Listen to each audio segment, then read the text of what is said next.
Well, I think we can now say that the Grand Library is complete.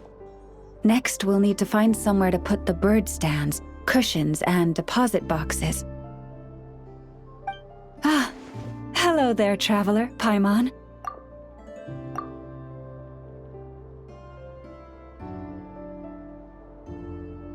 Thanks to your help, the library repairs are basically complete. It's really starting to look the part. What about that other stuff you just mentioned? Are you planning on putting all that in the library too? Yes. That said, it's too big of a job for me to handle alone. I was planning on getting some of our more skilled artisans to help out. The Grand Library is open to humans and animals alike. Since we have furniture for humans to sit down on, there should naturally be some for the animals too.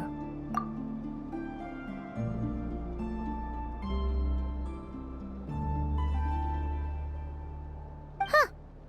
Yeah, that does kind of make sense. Those are the ones I used to use when the little animals came to talk to me about their struggles. I'd originally planned to make some new ones, but some of the animals are nostalgic for the older items, so we brought them along too.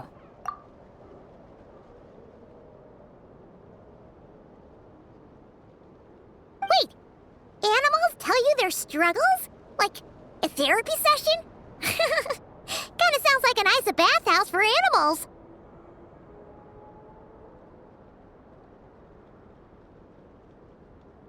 This is one of my duties as Moon Chanter. I would not call it hard work.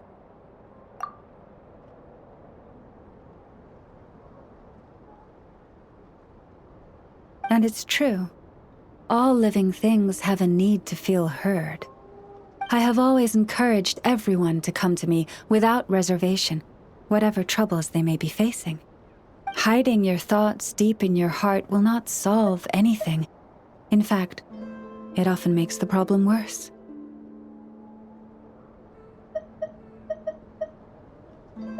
Oh, well, I've never looked at the numbers, but my sense is that the animals consult me more often. After all, my daily routine is more or less the same as that of my people, and they don't usually come during work hours. It's only when I have free time that I get the occasional human visitor. Animals, on the other hand, lead very different routines from us. Sheik badgers tend to visit in the early morning hours, while ibises often drop by after sunrise. Finches come in flocks during the afternoon, chirping and chattering away. The rhyme-horned deer visit at dusk, mostly alone, though sometimes with one or two friends. And once night has fallen, I get the odd weasel thief burrowing into my home. Oh, but that leaves you with no time to yourself at all. It truly is. There was one time when a weasel thief stole some pine cones that a group of finches was hoarding. It must have been around 20 finches that flew to my bedside in the dead of night to protest the transgression. I had to ask a sniffer mole who I'd just been chatting with to invite the weasel thief over. It took a lot of work to convince it to reveal where the pine cones were. By the time all parties were satisfied and ready to leave, the sun was up. I slept in till past noon that day. Paimon would have given up and gone back to sleep long before you did. And probably pulled a blanket over her head first to block out the noise. Since they'd taken the trouble to come to me, I felt I had a duty to help them. And the results made it all worthwhile. After getting everything off their chests, the finches went back to happily hopping around, and the weasel thief went off in search of new, exciting treasure. But humans are less forthcoming than animals. Too often, they hide their true feelings in the deepest corners of their hearts. Even those who come to me for guidance, I feel as if they tell me only part of the story, leaving out what truly burdens their soul. Perhaps they are unwilling to say it out loud, to face the real issues head on. Human society often encourages people to hide their true selves. It is not dissimilar to the way that some butterflies hide away in a withered leaf and camouflage their wings to match their environment.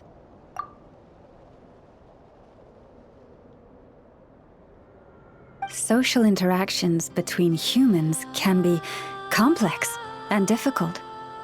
Everyone has their way of coping, and I don't judge them for it.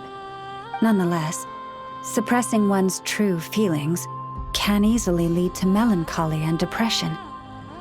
Deep-seated issues like that are difficult to resolve, no matter what advice I give. So I had an idea. I thought, what if I could find a way to bring complicated human minds and straightforward animal ones together? Maybe by spending some time around each other, both could experience a new perspective. It was with that in mind that I renovated the Grand Library and turned it into what it is today, spacious and well-ventilated, and open to humans and animals to come and go as they please. Except maybe on rainy days, when they're looking for shelter. But the rest of the time, people can visit whenever they want to spend time with the animals, browse books, rest, and enjoy the sun.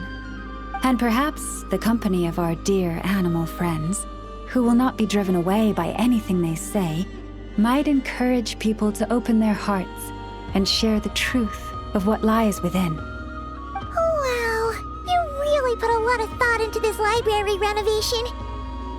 Oh, it sounds great to Paimon. Hugging fluffy animals, lounging in a chair all day without a care in the world. Just thinking about it makes Paimon feel all warm and fuzzy. Of course. Your assistance with the renovation works was invaluable. It should go without saying that the Library of the Frostmoon Scions shall always be open to you.